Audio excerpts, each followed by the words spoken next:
We're here with Pasek and Paul, Benj and Justin, and you are the creatives behind Dear Evan Hansen.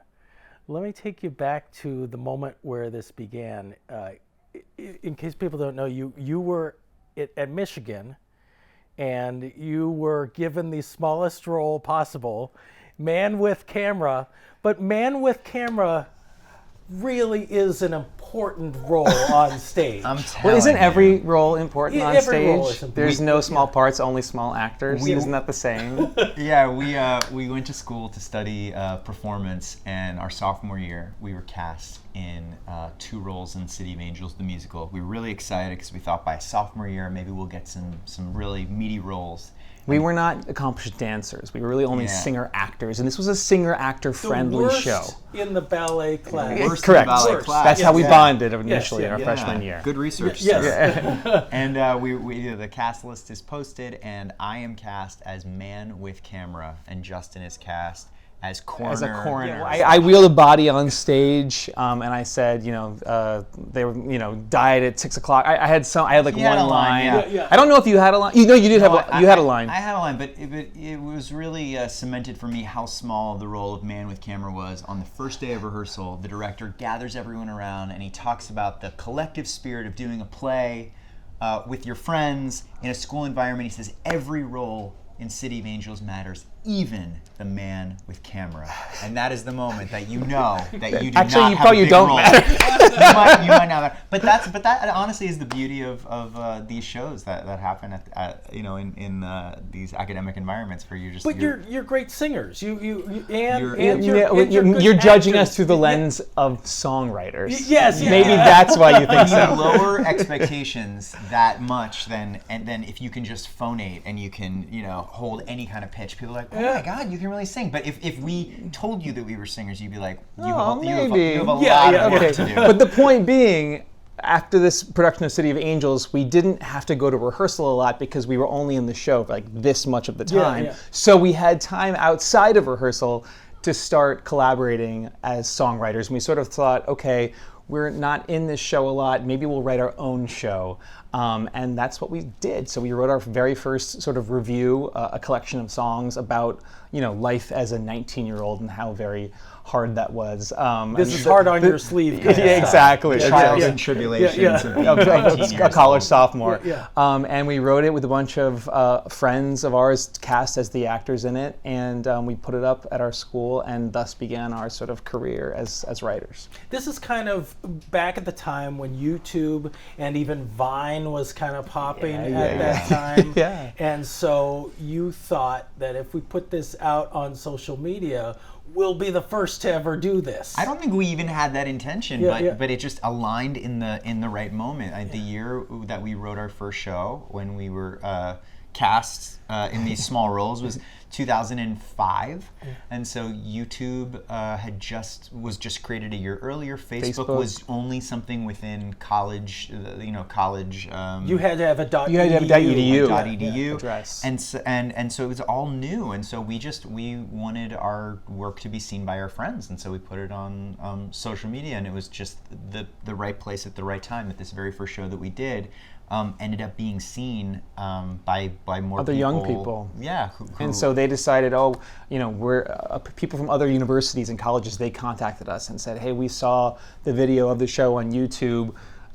We would like to do it at our show. And we said, okay. So we sent them the sheet music, and they put up the show at their school. And pretty soon, the first year after it, I think it was like 20 productions had happened within the first year of just people putting up the show at their own school. But we had a bit of an entrepreneurial spirit too, because on Facebook at the time, because it was just a university-led social media network, I guess, you could look up what people's majors were. So you could find people by the majors. So you could could look up all musical theater majors on Facebook. I forget about that. Yeah, we looked up every school that had a musical theater major, and we wrote individual messages, and we said, we have this really cheap to produce show, this review that we wrote. Cheap meaning like free. I mean, free. We didn't charge anybody. We said, if you have like 4 stools and a black box theater, do our show.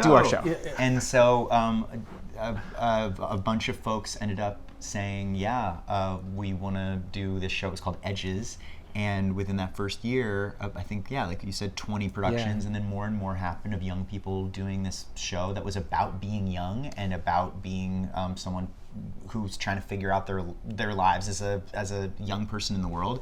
And we're here right now at a place called Music Theater International, and Music Theater International is a place that licenses productions, and they were the first group to take on our show when we were in college and have it spread to other universities and other theater departments around the country and around the world. The folks in this building have been working with you since you were teenagers. Since we were 19 yes. years old. Yeah.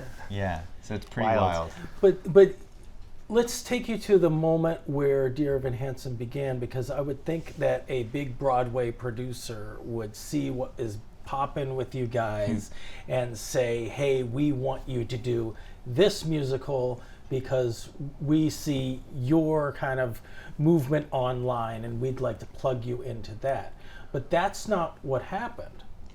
I'd say, we came to the city right after we were cast in those small roles and right after we had written our first show, and we started to come to the city in our summers. And we were really, really fortunate that we met an incredible woman who had heard some of our music. Some of those songs from Edges, actually. Some of those songs. And instead of saying, hey, I have a show that I want you to write, she sat down with us. Her name is Stacy Mindich, a wonderful producer and friend. And she said, what is the story that you guys want to tell? What is it? What are you guys thinking about? What is catching What's your on curiosity? your mind, or what do you want to say as writers? What story do you want to tell? So Broadway let you do what was in your mind.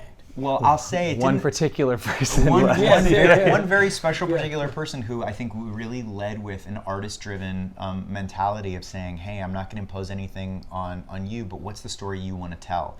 And I don't know if it was necessarily even thinking this could be Broadway yet or not. It was really just, years away let's from see that. what this show could be. I'd love to see what you guys come up with if I sort of give you a little bit of leash to come up with something that's in your heads. And the first time we sat down with Stacy, the producer, I think it was like then a 9-year journey before it ever ended up on Broadway. So these shows can take a long time to gestate and become real. And she gave us the amazing time and impetus and support to be able to realize this. But it was a very slow process to get to Broadway.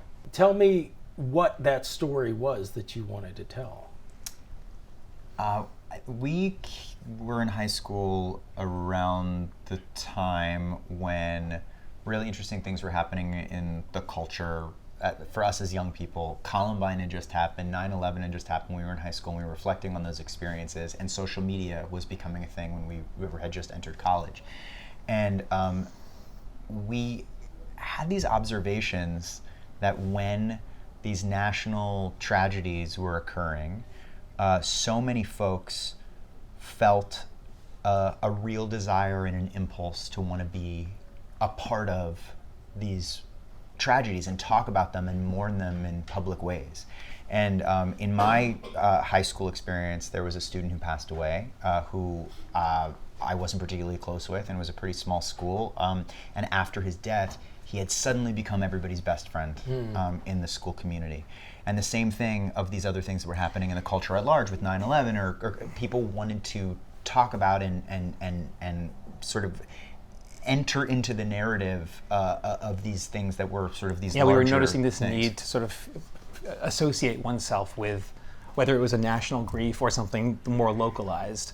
Either way, we were sort of noticing whether it was something happening in real life in your local community, or as we started to see even in college, then people online. Like I remember a similar thing sort of happening with a high school friend who then during our college years passed away, who again was not very well known in college, didn't have a large friend group, and yet wasn't well known in high school, didn't have a large friend group, and yet upon his passing, there was this gigantic outpouring of grief and mourning, this strong impulse to want to be connected to grief, and we were wanting to question and interrogate what was it.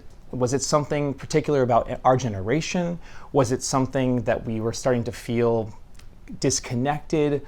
isolated? Was it something that had happened over a long period of time where community had disintegrated? Was it because social media had caused this isolation and disconnectedness? What was the reason that our generation in particular, or was it even our generation in particular, seemed so disconnected that when there was some kind of tragedy or loss or something like that occurred, that we needed to feel like we were part of this? There were these moments that were like sort of lightning rod moments where we needed to feel part of a loss, whether it really was a personal loss or not. And it fascinated us. Yeah, it fascinated us. And why do people need to insert themselves into a narrative that's not necessarily theirs to claim? And as we continue to explore that, just as friends, and then as wanting to take on a creative endeavor that explored that, there was a cynicism that we started to approach the writing with of really judging, why do people do this? Why do people claim tragedies? Wait, we pitched this to Stacy, sort of said, we're interested in this world. And she was like, well, look, I don't know if that sounds like a Broadway show, sure. by the way. And Nothing we were like, sounds like a Broadway show. Exactly. Les Mis doesn't sound like a Broadway show. Exactly right. So we were like, okay. She's like, but look, I said I wanted to support whatever you guys wanted to write about, so sure, I'll support that. And we were like, okay, well, if you're ready to, if you want to support us, this is what we want to, this is what we're interested in. She's like, look, I love that you're passionate about it. I don't know if that sounds like a Broadway show, but let's go for it. So she supported us as we started to write about this. As Benj was saying, we started to approach it with a lot of cynicism, as you were saying. Hamilton is a terrible idea for a Broadway show. Come from away. You never, awful idea. right. And all these things that are terrible ideas become huge hits. I think if it's connected, to something that you're emotionally drawn to, that you can find a way. You can find a way. But yeah, I think that as we explored the writing of the show, we approached it at first with a sort of intellectual curiosity and a sort of cynicism, really judging why do people insert themselves into tragedies that are not theirs to claim.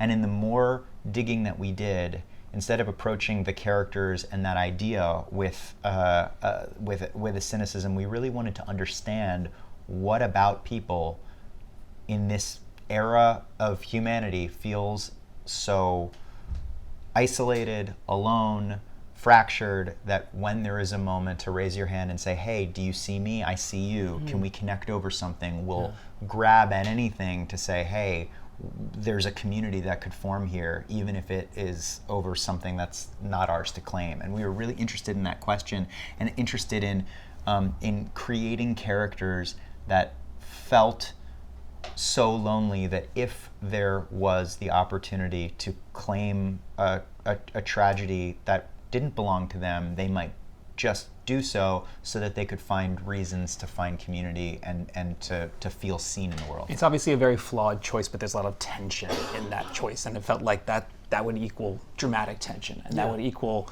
characters that we could either judge or we could find a way to empathize with them and put ourselves in those shoes. And those are characters, or that was a character that could sing, that would have a deep longing and a deep loneliness, and something that we could mine for dramatic tension. The character who dies, not to be spoilery, but the character who dies is not the greatest person. He's a bully, and or at least misunderstood. Yeah, and so the person who lived is very different than the person who's being mourned. They're almost two different characters. I think the way that we view it for ourselves is that these are two boys who are really misunderstood in the world and feel isolated and alone. And there's the character who passes away in the show, that's the sort of inciting incident of the show, is really shrouded in mystery. You don't really know him. And the idea, I think, is that we're all carrying a private pain, and our show focuses on one person's private pain and the decisions that he makes, but that everyone is harboring and carrying their own narrative and their own secrets and their own way of coping in the world. And which we kind of discover through the whole show. With we kind of get to spy on each of the characters in the show, and we discover each of their private pain, which is one of the points we wanted to make in writing the show. But now we're moving this to a high school musical. My main interest in this story is, how do you take a big Broadway production that's a hit show here in New York and create it so we're not kids bopping it here. We're moving it down into a model where a high school can do it. We're not taking the soul out of this very, very dark story that's a very important story now more than ever, and moving it into a high school for high school kids to perform and watch. Yeah, I think it starts with approaching the material with honesty. It's a story that is about, hopefully, let me just say, it's a story that reflects what hopefully young people feel is an honest representation of what being in the world is like today. It's a world of tremendous social isolation, and it's anxiety and trying to grapple with understanding yourself, and a coming of age story, but it's also a story of parents and how parents relate to their children and struggle to understand that. So what we definitely wanted to make sure of is that in the translation from Broadway stage to a version that can be accessible to high schools, we don't lose any of the authenticity of what the story is about, and we don't shy away from the thorny questions that it asks. And I think that young people are really sensitive to being able to sniff out authenticity, and we want to maintain authenticity of the complicated moral ambiguity of what the story asks of its audience. So in trying to adapt it for a version that can work in high schools, we wanted to maintain the integrity of the complications of the story and not do anything that would negate that authentic approach. And the seems like the world has wrapped itself around Dear Evan Hansen. Dear Evan Hansen is more relevant today than it was when you wrote it, because schools back then weren't doing assemblies about school violence and about social media and the dangers that are out there. Now they are. Yeah, I think that's true, and I was even thinking about it. I still sort of follow the local news in my hometown that I'm from, and just last week they banned cell phones in my hometown school community and in the high school, and it was a big news story because there was a big pro and con, who's for it and who's against it, but so much of it was about it had related to bullying, to kids feeling isolated, to kids feeling like it was a big mental health component to what it was doing to them during the school day. And it does seem like so many of the issues that the show touches on feel, not sadly, but like just urgently feels as relevant maybe as it's ever felt. More so. Maybe even more so. And one thing that we do know is that, I even remember this as a performer myself, but I think maybe even more so now, is that young people really also enjoy getting the chance to play and be in a show where they get to play and be young people, and in a show where they're getting to actually talk about and discuss these issues that affect them and then portray them on stage. I mean, I remember, it's also always fun to get to do the Fiddler on the Roofs of the world and those shows. It's fun as a high schooler to get to be like, I'm the milkman, whatever. Yeah. That's also so fun. Yes. And I'm in Guys and Dolls or whatever it is. That's also super fun, for sure, no question. But I think there's something very special about getting to portray Evan Hansen, or getting to portray Connor, or whatever these characters are, where the conversation at school isn't necessarily, let's talk about Anatevka, let's talk about what we're dealing with today in our lives. Let's talk about what it's like when we go home and we're on our phones, whatever, and actually bringing all of that layered, textured richness of our everyday lives into the performances that we're giving that afternoon at play rehearsal or that weekend at the school show. I think we're incredibly excited to see what the performances that young people are going to give when they're bringing their full selves, their actual daily lives into this show. I think it's going to be thrilling and moving, and like something that Broadway did not deliver when the show was on. It'll be a wholly different experience, and it's going to be very, very special, I think, for us to see and for young people to get to be a part of. This is your first time through this process. You haven't done this before. This is our first time. We're really excited. And it's been really special to get to work with, we've worked here at MTI, who's licensing the show. We've gotten the chance through them to work with young people and high school teachers and professionals and artists who have helped us sort of adapt the show, make different versions of it available for expanded cast, to have some ensemble, to have sort of various options available for high schools who sort of say, we can deal with this issue, but we can't deal with this. But so like there are versions of the show that can like sort of wade into whatever waters each specific high school can wade into or not. So what are some of the changes that you had to make like that? I think one of the big things to explore in adapting it for high schools is one of the main characters in the show is the world of social media and the world of the internet.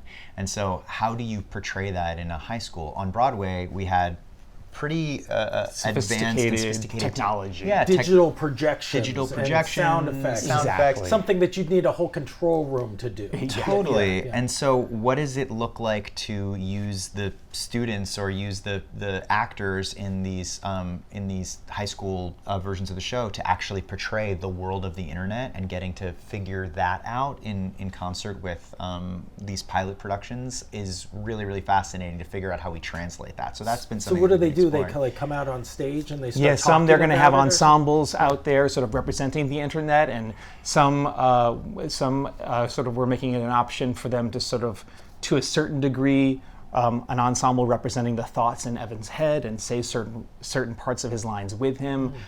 There's sort of all kinds of options available. There are certain high schools that are out there where some of the language in the show is going to be an issue, and some high schools where they would say, we do not want the language to change. That's part of what gives the show its teeth, and we want to be able to engage with that. And so we're sort of giving the options for each school to kind of lean in or sort of lean where their community can sort of what they can sort of withstand, which I think is really exciting. There needs to be a line there because you have a creative. Exactly. There's what's great is Yeah. working with a company like MTI.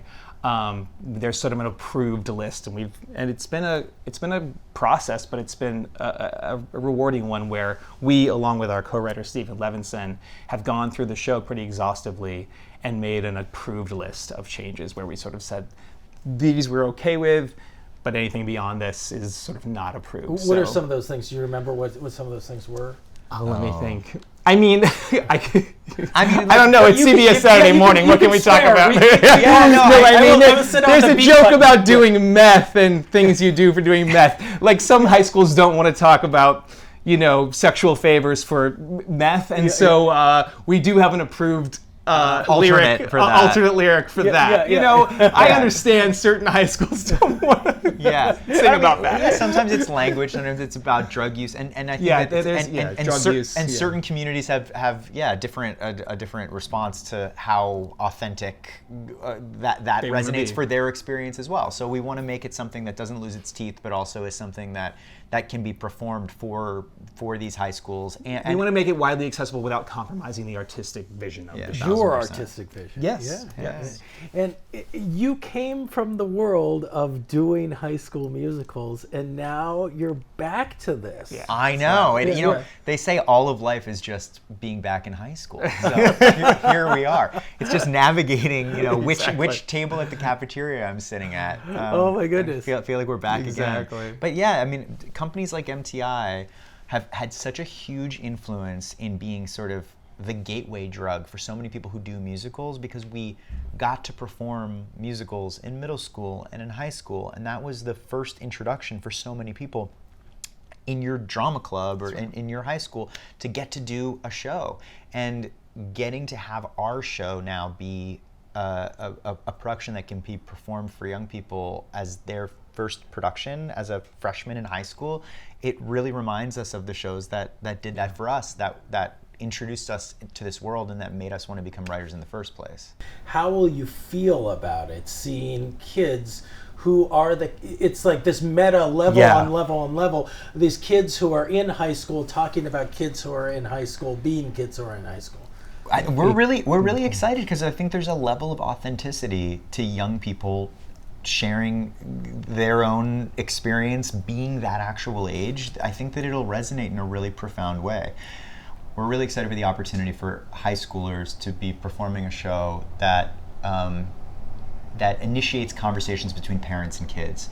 A lot of times we think that our pain as young people is something that we can't talk about, and I think a lot of parents feel like the disconnect that they have with their kids is something that they can't talk to their kids about. And one of the things that we're really excited about is that actual young people are going to be performing in a show that is going to necessitate conversation between parents and children, necessitate some third rail issues that it would be much easier to sometimes not discuss. And if the show can be a facilitator to initiate those conversations and get people really engaging with their parents and their children, that would be a really wonderful result of the show going out into the world and going into as many high schools as possible. We found that when the show was on Broadway, oftentimes young people would come and then bring their parents back, or parents would come and then bring their younger children back, or teenagers back.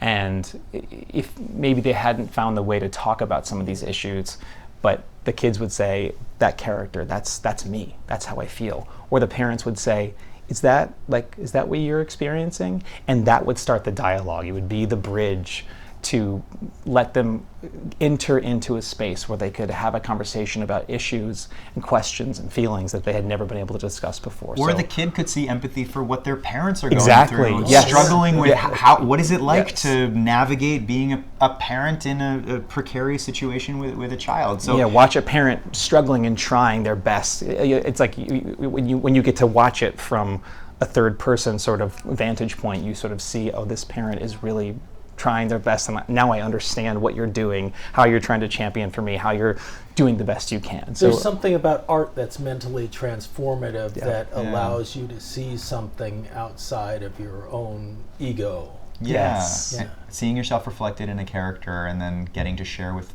someone, that is my experience too. It allows people to have an insight into your interior world that might be too scary to talk about without a musical. Well, I think you brought up how, a lot of people think of kids in athletics being completely involved in this all the time, but my daughter Verona always tells me that high school musicals are athletics. It's varsity sports. Every single aspect of it. What are the aspects of it that are like athletics to you?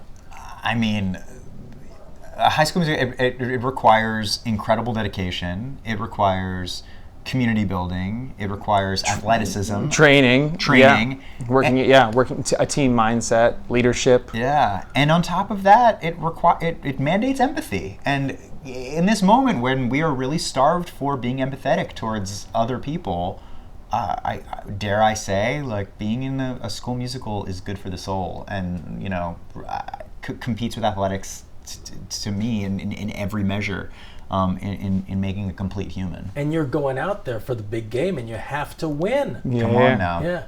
I mean, there is no alternative. It's a big the stress show test. must go on. The show must go on. And it requires a lot of bravery, to be in the arena and to be the person who is at the center of it, and having everybody watch, and the show must go on. So it's incredibly powerful for kids to engage in. We were lucky that many of the performers who did it on Broadway were young people and had proximity, and one actor was actually 16 who played the role on Broadway. Right. But I think seeing an entire cast of folks who are exploring very contemporary questions in this moment in their life when they would actually be exploring it as human beings, and bringing that interior world to the material, I think is going to be really, really resonant. And we're going to be talking to the kid who is playing Evan Hansen. His name is Evan. No. Yes. That's so crazy. Oh my goodness. Gosh.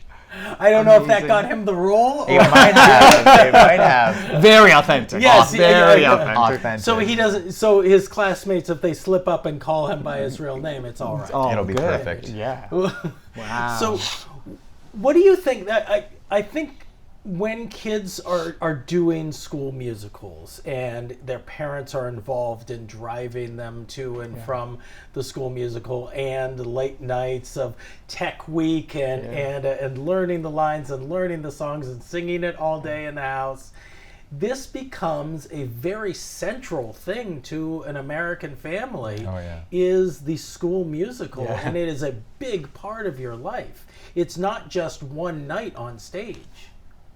1,000% right. I mean, you're exactly right, and that's very much. I know my personal story is my family life in high school revolved around the school musical, and it was like. I remember like getting into fights with my parents about like how can you be spending so much time, like I remember my dad being like, how can they expect you to, and I was like, this is what we have to do. We have Tech Week and then Tech Week and Hell Week were different weeks, because Yes. Tech Week was the week before Hell Week. Hell Week was the week leading up to the performance. But it's such a formative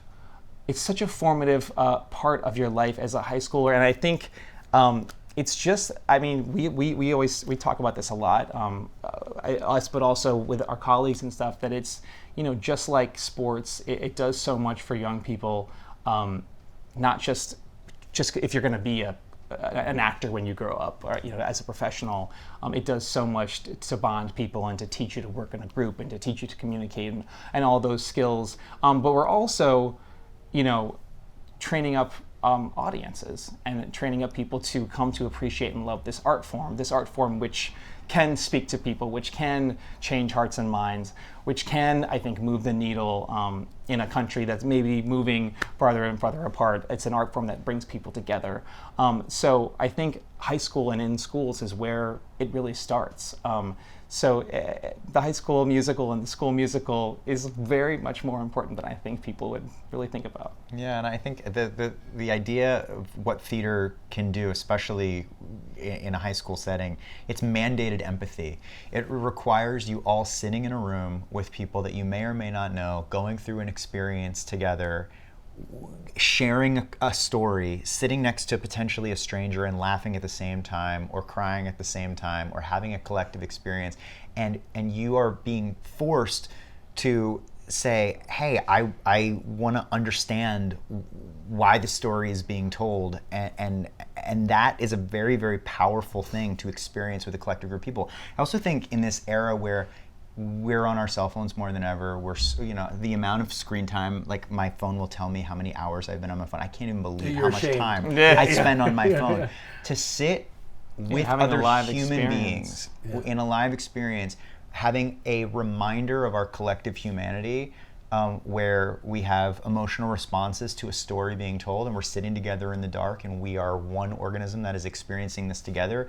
It reminds us of what it means to be human, and that is what is so powerful about theater, and doing so as a young person, and getting to make it together as young people as well. So I think high school theater is a really, really powerful thing, and I can't even imagine how much more powerful it is in this moment right now, where we are all so disconnected from each other, to force us to put our phones down and be with each other and confront each other's humanity. What do you think the lasting message is of Dear Evan Hansen? What do you think people should walk away, other than singing, waving through the window as they're walking out the door? What should they be thinking about when they leave that high school auditorium? I mean, I think one thing that we always talk about with Evan Hansen, which I think is incredibly relevant and important for high school audiences, and especially in a high school setting, is that our worst moments do not define us. We're dealing with a character who obviously makes a big mistake, and we've written a show about a character who, in a moment of extreme pain and extreme longing, walks through a door, and that is a big mistake. And then a series of events unfold from that, and finds himself in a place where he has to come face to face with a number of truths about himself. But then he learns and gains forgiveness, both from the people that he's wronged, from family, from ultimately himself, and learns self-acceptance and self-forgiveness, and then ultimately learns this lesson, which is that we are not defined by our worst moments. And I can't stress how important that message feels for young people right now. I'm thinking about it in the context of my kids. Yeah, tell me about that. Well, no, just I have kids in school in New York City, and it just feels like kids feel like they're it's a particularly tough time right now for young people, and it's just shocking how, whether it's pressure and bullying and isolation that so much young people feel, it does seem like this message that we're not defined by our worst moments, and that there is more on the other side of those, is a message that feels very important right now. And high school ends at some point.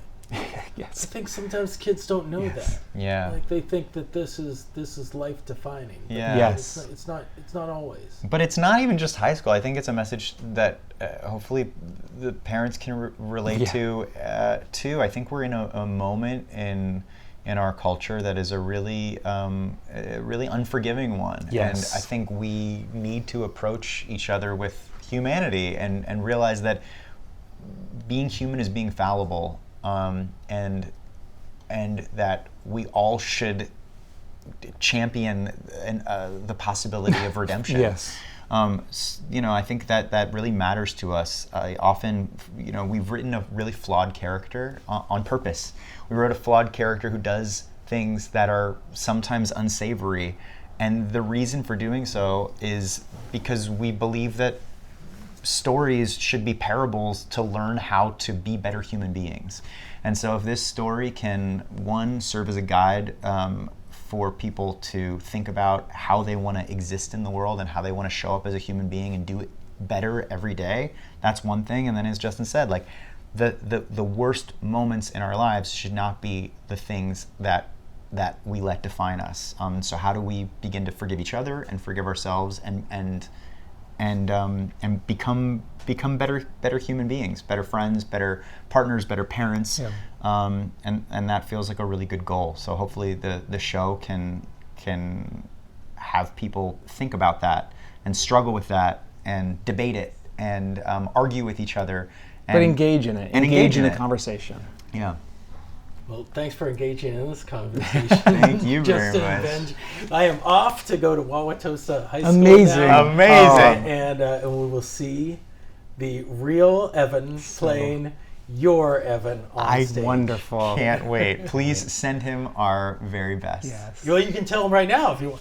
Hey, Evan, we're very excited for you to play Evan and Evan Hansen. Break Break a leg, break an an arm. His name is Evan. No. Yes. That's so crazy. Oh my God. Hey, Evan, we're very excited for you to play Evan and Evan Hansen. Break a leg, break an an arm. That is Break an arm. insane. Holy. That's so cool.